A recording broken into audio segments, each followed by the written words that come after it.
Media మిత్రులందరికీ నమస్కారం. ఇవాళ మా ఈ టీం అంతా వచ్చి సినిమా హిట్ అయింది, మనం సంబరాలు చేసుకోవాలన్నప్పుడు చాలా ఆనందం వేసింది. ఎందుకంటే నేను రషెస్ చూసిన దగ్గర నుంచి, నిన్న కాపీ చూసిన దగ్గర నుంచి చాలా మంచి సినిమా రాబోతుంది అని అనిపించింది. అంటే అనిపిస్తూనే ఒక్కోసారి ఈ మంచి సినిమాలకి ఎంత స్పేస్ ఉంది అంటే, యాక్షను, ఒక స్పీడు ఇవన్నీ లేకుండా స్వచ్ఛంగా ఒక కథ చెప్పారు.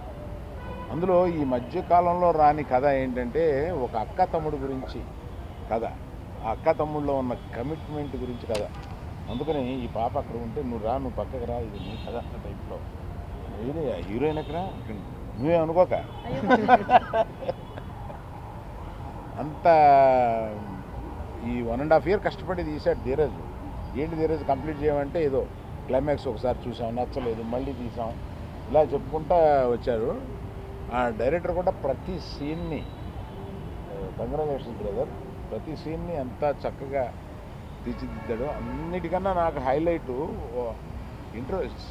సినిమా రష్ చూసినప్పుడు ఇంటర్వెల్లో సుహాస్ చూసి అసలు అద్దరిపోయింది నాకు. అయితే ఏం చేస్తాడు రే కుర్రోడు న్యాచురల్గా అన్న ఒక ఫీలింగ్ వచ్చింది. మనకున్న న్యాచురల్ యాక్టర్స్లో వెరీ గుడ్ యాక్టర్ మన సుహాస్. చాలా పైకి వస్తాడు. ఇప్పుడు చేయబోయేవన్నీ చాలా మంచి సినిమాలు చేస్తున్నాడు. ఆ సినిమాలు కథలు ఎన్నుకోవడం కూడా చాలా బాగా ఎన్నుకుంటున్నాడు. అమ్మాయి సహజంగా చక్కగా హీరోయిన్, న్యాచురల్గా ముద్దుగా ఉంది. ఎక్స్ట్రాలు ఏమీ లేకుండా క్యారెక్టర్కి తగినట్టుగా యాక్ట్ చేసింది. అక్క చూడడానికి చిన్నపిల్లలా ఉంది, అక్కలా చేసింది. చాలా బాగా చేసింది అక్క. ఇందులో అందరూ ఎంతో బాగా పెర్ఫామ్ చేశారు. ఆ విలన్ చూస్తుంటేనే భయం వేస్తూ ఉంటున్నాను. అదే లాస్ట్లో చాలా బాగా చేశారండి మీరు, చాలా బాగుంది. సో యాజ్ ఇట్ ఈస్గా మీడియా మమ్మల్ని అందరినీ ఇలా సపోర్ట్ చేస్తూ,